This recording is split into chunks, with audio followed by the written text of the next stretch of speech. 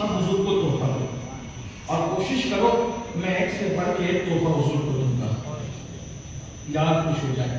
میں تو کہتا ہوں جب 1500 سالہ جشن کی میٹنگ تھی تو میں نے لوگوں کا اگر دل بھی نکال کے ان کے قدموں میں رکھ دیا جائے تو بھی حق ادا نہیں ہو سکتا۔ سبحان اللہ۔